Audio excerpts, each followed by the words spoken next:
നമ്മുടെ അനിമോള് നൂറയുടെ അടുത്ത് നമ്മുടെ അനീഷേട്ടനെ സംസാരിക്കാൻ വിളിച്ചപ്പം അനീഷേട്ടൻ വന്നില്ല എന്നുള്ള കാര്യമൊക്കെ പറയുവാണ്. അപ്പം നൂറ പറയുന്നുണ്ട്, നീ എന്നാൽ ഒന്നുകൂടെ പോയി സംസാരിക്കുക, അവിടെ വെച്ച് നിനക്ക് സംസാരിച്ചുകൂടായിരുന്നു എന്ന് ചോദിക്കുമ്പോൾ അനുമോൾ പറയുന്നുണ്ട്, വേണ്ട ദേഷ്യപ്പെട്ടാലോ. അപ്പോൾ അതിൽ പറയുന്നുണ്ട്, പുള്ളി അത്ര ടോക്സിക് ഒന്നും അല്ല. അപ്പോൾ അനുമോൾ പറയുന്നുണ്ട്, പുള്ളി സന്തോഷത്തോടെ പറഞ്ഞല്ലേ നമുക്ക് വിവാഹം കഴിച്ചാലോ എന്ന്. അപ്പം പുള്ളി വിചാരിച്ച് കാണും, ആ ചേട്ടാ നമുക്ക് വിവാഹം കഴിക്കാമെന്ന് ഞാൻ പറഞ്ഞെന്ന് വിചാരിച്ച് കാണും.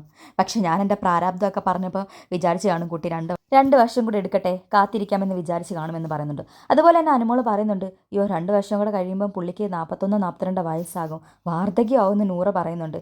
എൻ്റെ പ്രായം 30, 2 വർഷം കൂടെ കഴിയുമ്പോൾ 32. എനിക്ക് ഇത്രയും ഏജുള്ള ആൾക്കാരെ പറ്റത്തില്ല, 1-2 വയസ്സ് മൂപ്പ് അത്രേ എനിക്ക് പറ്റത്തുള്ളൂ. അപ്പോൾ നൂറ ചോദിക്കുന്നുണ്ട്, അപ്പം നിനക്ക് പ്രായമാണോ ഭാര്യർ, നിനക്ക് ശരിക്കും ആ പുള്ളിയെ വരാനായിട്ട് അപ്പം താല്പര്യമുണ്ടോ പ്രായമല്ലായിരുന്നെങ്കിൽ.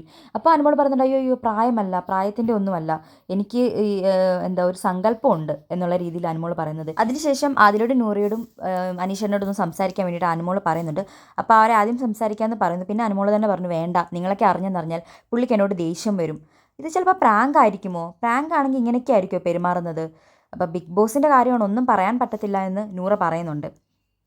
പുള്ളിക്ക് വല്ല സീക്രട്ട് ടാസ്ക് ആയിരിക്കും. പുള്ളിയെ കൺഫെഷൻ റൂമിൽ വിളിച്ചിട്ട് എന്താണ് ബിഗ് ബോസ് ചോദിച്ചതെന്ന് ഞാൻ ചോദിച്ചപ്പോൾ അതൊക്കെ വലിയ വലിയ കാര്യങ്ങളാണ്, എനിക്ക് നിങ്ങളോടൊന്നും പറയാൻ പറ്റില്ല എന്ന് പറയുന്നുണ്ട്. അപ്പോൾ അതിലെ നൂറെ കളിയാക്കുന്നുണ്ട്, നിന്നെക്കുറിച്ചായിരിക്കും ചിലപ്പം കൺഫെഷൻ റൂമിൽ നമ്മുടെ അനീഷേട്ടൻ പറഞ്ഞത്.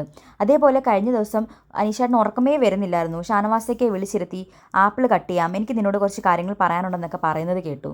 അതും ചിലപ്പം ഈ കാര്യങ്ങളൊക്കെ ആയിരിക്കും. അതേപോലെ നമ്മൾ തമ്മിൽ തെറ്റിയതൊന്നും മൂപ്പർക്ക് ഒരുപാട് വിഷമമായി, മീഡിയേറ്ററായിട്ട് നിന്ന് നമ്മൾക്ക് വേണ്ടി എന്തോരം എഫേർട്ട് എടുത്ത് സംസാരിക്കാൻ വേണ്ടിയിട്ട് ചിലപ്പോൾ നീ മൂഡ് ഓഫ് ആയിട്ടിരിക്കുന്നത് കണ്ടിട്ടുള്ള വിഷമം കൊണ്ടായിരിക്കും കേട്ടോ അങ്ങനെയൊക്കെ പെരുമാറിയെന്നുള്ള രീതിയിലും ഇവരിങ്ങനെ കുറേ കാര്യങ്ങൾ കണക്ട് ചെയ്ത് പറയുന്നുണ്ട്.